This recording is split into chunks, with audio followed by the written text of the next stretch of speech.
احمد علی کی بیان کردہ تفصیلات نے میرے ذہن اور دماغ کو ہلا کر رکھ دیا تھا۔ کیا اس سائنسی دور میں بھی ایسی باتوں پر یقین کیا جا سکتا ہے؟ میں نے پوچھا۔ سائنس؟ احمد علی نے کسی قدر طنزیہ انداز میں کہا، بس ایک بات کہہ سکتا ہوں کہ معبود کریم نے انسان کو ازل سے زندگی کے راستے سمجھائے ہیں اور اس کے لیے اسے ذہن اور سوچ دی ہے۔ سب کچھ اسی سے عمل میں آیا ہے۔ ہاں، جہاں اس نے اپنے رازوں سے پردہ نہیں اٹھایا، وہاں سائنس ان رازوں کو کائنات کے آخری دن تک بھی حل نہیں کر پائے گی۔ جی، میں نے عقیدت سے کہا۔ پھر میں ہنس کر بولا، میں بھی پائل ہوں۔ وہ تمہیں ضمانت دے چکا ہے، لیکن تمہیں ایک مشورہ دیتا ہوں۔ وہ تعویذ ایک بزرگ کا عطیہ کردہ ہے جو انہوں نے میرے تحفظ کے لیے دیا تھا۔ اسے احتیاط سے رکھنا۔ جی، میں نے کہا، اور جس طرح بھی ممکن ہو اپنے والد کے بارے میں اپنے بزرگوں سے معلوم کرنا۔ میں یہ جانتا ہوں کہ اس خبیث روح سے ان کا تعلق رہا ہے۔ اب وہ شیطان تم سے کیا حاصل کرنا چاہتا ہے؟ اس کے ان الفاظ سے پتہ چلتا ہے کہ جو کام تیرے پتا نے نہیں کیا وہ تو کرے گا۔ وہ کام کیا تھا؟ ممکن ہے کہ کسی کو معلوم ہو۔ میں پوری کوشش کروں گا کہ معلوم کروں۔ اس کے علاوہ اپنی والدہ سے کہو کہ تمہارا صدقہ دیں۔ کالے جادو کا ایک طاقتور حصہ شنکا ہے۔ اس کی تشکیل کا عمل روک دوں گا۔ اسے 7واں پائل نہیں ملے گا۔ میرے لیے کیا حکم ہے؟ بس صدقہ دو، اور جیسا میں نے کہا کہ کسی اللہ والے سے اپنے والد کے ماضی کے بارے میں معلوم کرو۔ میں اپنا کام شروع کرتا ہوں، احمد علی نے جواب دیا۔ پھر میں ان سے اجازت لے کر واپس چل پڑا۔ میرا ذہن مسلسل الجھا ہوا تھا۔ اچھی خاصی زندگی گزر رہی تھی، بلا وجہ الجھنیں پیدا ہو گئیں۔ بس دل کو ایک بے نام سے احساس نے گھیر لیا تھا۔ یہ بھی سوچتا رہتا تھا کہ والد صاحب کے ماضی کے بارے میں کس سے پوچھوں۔ ان کے انتقال کو بہت زیادہ وقت نہیں گزرا تھا۔ پاکستان آنے کے بعد یہ پتہ چلا تھا ان لوگوں کے بارے میں کہ اختر چچا جو پہلے بیرون ملک تھے اب کراچی میں موجود تھے۔ تقسیم کے وقت ہمارے پورے خاندان کو انہوں نے سنبھال لیا تھا اور کسی تکلیف کا شکار نہ ہونے دیا تھا۔ بس اس کے بعد والد صاحب نے چچا کے کاروبار کو سنبھال لیا تھا۔ ہم نے پرآسائش زندگی گزاری تھی۔ والد صاحب کا ماضی کیا تھا یہ کبھی میرے سامنے نہیں آیا تھا۔ والدہ صاحبہ صرف ضرورت کی بات کرتی تھیں۔ دونوں بھابیاں نیک فطرت کی مالک تھیں۔ ان میں سے میں کسی کو الجھن میں گرفتار نہیں کر سکتا تھا۔ شام کو البتہ ایک پریشانی ہو گئی۔ مجھے احمد علی کی ایک بات یاد آ گئی۔ انہوں نے کہا تھا کہ وہ تعویذ ضرور اپنے پاس رکھنا۔ ہاسپٹل جانے سے پہلے میں نے تعویذ کو اپنے لباس میں رکھنے کے لیے وہ کوٹ تلاش کیا جس کی جیب میں تعویذ تھا، لیکن کوٹ میرے وارڈروب میں نہیں تھا۔ پہلے میں نے اسے تلاش کیا، پھر والدہ صاحبہ سے پوچھا۔ انہوں نے کہا کہ وہیں ہینگر میں تھا۔ مجھے نہیں معلوم۔ اس کے بعد سارے گھر میں کوٹ تلاش کر لیا گیا۔ ساری معلومات حاصل کر لی گئیں۔ کہیں وہ ڈرائی کلین کے لیے تو نہیں دیا گیا، لیکن کوئی نشان نہیں ملا۔ کوٹ غائب تھا۔ تعویذ کے بارے میں کس سے پوچھتا؟ لیکن ایک خیال نے دل میں جگہ بنا لی کہ وہ کوٹ بلا وجہ غائب نہیں ہوا۔ کچھ پراسرار قوتوں نے وہ تعویذ مجھ سے دور کیا۔ مگر کیوں؟ کیا مجھے نقصان پہنچنے والا ہے؟ یہ ایک مسلمہ حقیقت تھی کہ جو واقعات پیش آئے تھے وہ معمولی یا وہم نہیں تھے۔ احمد علی صاحب نے اپنے علم کے مطابق بہت تفصیل بتائی تھی۔ ویسے بھی کالے جادو کے بہت سے عمل دیکھ اور سن چکا تھا۔ سڑکوں پر بے شمار کالے جادو کے ماہروں کا کاروبار بکھرے ہوئے تھا۔ اخباروں میں ان کے اشتہارات چھپتے تھے۔ کچھ تو ہوگا۔ کالے جادو کے توڑ کے دعوے بھی نظر آتے تھے، لیکن پہلے کبھی کوئی ایسا عمل نہیں دیکھا تھا۔ غرض یہ کہ تعویذ کے ساتھ کوٹ بھی گیا تھا۔ کوٹ غالباً اس لیے گم ہوا تھا کہ کالی ناپاک قوتیں اس تعویذ کو ہاتھ نہیں لگا سکتی ہوں گی۔ ہاسپٹل میں رات کی ڈیوٹی بڑی بیزار کن ہوتی ہے، لیکن اس کے ساتھ ہی اب ہلکا سا خوف کا احساس بھی شامل ہو گیا تھا۔ اب جب حالات سے آگاہی ہوئی تھی تو سب کچھ عجیب محسوس ہونے لگا تھا۔ اس دن ڈاکٹر سائرہ کا واقعہ۔ وہ کون تھا جو ڈاکٹر سائرہ کے روپ میں آیا تھا اور بلی کے مردہ بدن میں داخل ہو کر بھاگ گیا تھا؟ اس بار پھر سائرہ کی ڈیوٹی میرے ساتھ لگی تھی۔ آج میں اس سنسان کوریڈور میں نہیں آیا تھا جو میری پسندیدہ جگہ تھی، جس کے باہر تاریک رات بکھری ہوئی تھی۔ کوئی خاص کام نہیں تھا۔ ایمرجنسی میں بھی حالات نارمل تھے۔ ڈیوٹی روم میں بیٹھا تھا کہ ڈاکٹر سائرہ میرے پاس آ گئی۔ جناب کامران صاحب، خیریت؟ کوئی کام نہیں ہے، پھر بھی آپ یہاں نظر آ رہے ہیں۔ اس سے پہلے کہ میں کوئی جواب دیتا، اس نے عادت سے مطابق کہا، حالانکہ کوریڈور ہمیشہ آپ کے دم سے آباد رہتا ہے۔ سب کا خیال ہے کہ اس کوریڈور سے آپ کا لگاؤ بلا وجہ نہیں، کوئی بھولی بسری یاد اس سے ضرور وابستہ ہے۔ خیریت ڈاکٹر سائرہ؟ آج خلاف توقع آپ رومانٹک ہو رہی ہیں، میں نے خوش دلی سے کہا۔ وہ تو میں ہمیشہ سے ہوں، یہ الگ بات ہے کہ آپ نے کبھی غور نہیں کیا، ڈاکٹر سائرہ نے کہا، پھر جلدی سے بولی، کوئی مصروفیت تو نہیں؟ نہیں، کیوں؟ مجھے فرصت ہے، آپ وہاں جا کر بیٹھیں، میں نیاز خان سے کافی کے لیے کہہ کر آتی ہوں۔ اوکے، اس نے اپنی عادت کے مطابق کہا اور آگے بڑھ گئی، جیسے مجھے اس کی بات ضرور ماننی ہے۔ میں ایک گہری سانس لے کر کوریڈور کے اس حصے کی طرف بڑھ گیا۔ حالانکہ بلی کے واقعہ کے بعد مجھے اس جگہ سے اس قدر خوف محسوس ہونے لگا تھا، وہاں بیٹھا تو پھر گزرے واقعات یاد آنے لگے۔ اس ستون کی طرف نگاہ اٹھ گئی جہاں مکڑا نظر آیا تھا، انسانوں کی طرح بول رہا تھا، بدن میں ہونے والی سنسنی کو روک نہیں سکا تھا۔ بیٹھتے ہی محسوس ہوا کہ جیسے انوکھی ٹھنڈک بدن میں سرایت کر رہی ہے۔ باہر پھیلی رات میں کچھ سائے چلتے نظر آ رہے تھے، جیسے کوئی ادھر سے ادھر جا رہا ہو۔ دل چاہا کہ اٹھ کر ڈیوٹی روم کی طرف دوڑ لگا دوں۔ ڈاکٹر سائرہ آتی نظر آئی تو جان میں جان آئی اور انتظار کرنے لگا۔ سائرہ قریب آ کر بیٹھ گئی اور پھر مسکرا کر بولی، آپ کو شعر و شاعری سے دلچسپی ہے کامران جی؟ نہیں، بالکل نہیں، مجھے بھی یہی لگتا ہے۔ پھر آپ رومانس کے بارے میں کیا جانتے ہوں گے؟ میرا مطلب ہے کہ آپ نے کہا تھا کہ رومانٹک ہو رہی ہوں، آپ کو کیسے پتہ چلا؟ لاشعوری طور پر کہہ دیا تھا، معافی چاہتا ہوں۔ ڈاکٹر سائرہ کو جیسے میرے الفاظ سن کر مایوسی ہوئی۔ میں نے دوسری طرف دیکھا، کینٹین کا ویٹر کافی کے برتن لے کر آ رہا تھا۔ یہ نیاز خان نہیں تھا۔ یہ کون ہے؟ میں نے پوچھا۔ نیا ویٹر ہے، نیاز خان آج کل ڈیوٹی پر نہیں ہے، سائرہ نے کسی قدر خشک لہجے میں کہا۔ ویٹر نے قریب آ کر برتن رکھے اور پھٹی پھٹی آواز میں بولا، ڈاکٹر سائرہ، آپ کو ایمرجنسی میں ڈاکٹر ارسلان بلا رہے ہیں۔ سائرہ چونک پڑی، پھر جلدی سے کھڑی ہو کر بولی، سوری کامران صاحب، آپ کافی پی لیں، پتہ نہیں مجھے کتنی دیر لگے۔ یہ کہہ کر ڈاکٹر سائرہ اس طرف چل پڑی۔ میں نے گہری سانس لی، پھر کافی کی طرف متوجہ ہو گیا۔ کافی پاٹ پر ٹکوزی چڑھی ہوئی تھی۔ پیالی کا گرم پانی میں نے دوسرے برتن میں ڈالا اور پھر ویٹر سے بولا، ٹھیک ہے تم جاؤ۔ یہ کہہ کر میں نے ٹکوزی ہٹائی، کپ میں کافی انڈھیلی، لیکن شدید بدبو کا ایسا بھبکا ناک سے ٹکرایا کہ چکر آ گیا۔ کافی کی کیتلی سے کالے بدبودار خون کی موٹی دھار پیالی میں بھر رہی تھی۔ یہ بدبو اسی سے اٹھ رہی تھی۔ مشکل سے میں نے کیتلی رکھی، میرے اعضاء مفلوج ہو گئے تھے، اٹھنے کی کوشش کرتا تو اٹھ بھی نہیں سکتا تھا۔ تبھی پاس کھڑے ویٹر کی آواز ابھری، بھوریا چرن ہے ہمارا نام میاں جی، سنسار میں کالے گیان کے سب سے بڑے دھرمکاری ہیں، کالی کے داس تم سے باتیں کرنے آئے ہیں تمہارے پاس۔ میں نے ایک بار پھر اٹھنے کی کوشش کی، لیکن اب میرا بدن میرا نہیں رہا تھا۔ میں نے بے بسی سے اسے دیکھا، لگتا ہے میری بینائی متاثر ہو گئی تھی، اس کے نقوش دھندلا گئے تھے۔ میں آنکھیں پھاڑ کر رہ گیا۔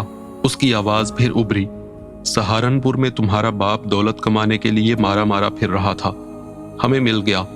ہم نے اس سے کہا کہ مسعود بھیا ہم سے سودا کر لو، ایک چھوٹا سا کام ہمارا کر دو، ہم تجھے دولت کے ڈھیر میں دبا دیں گے، اتنا مال دیں گے کہ ہندوستان کا سب سے بڑا رئیس بن جائے گا۔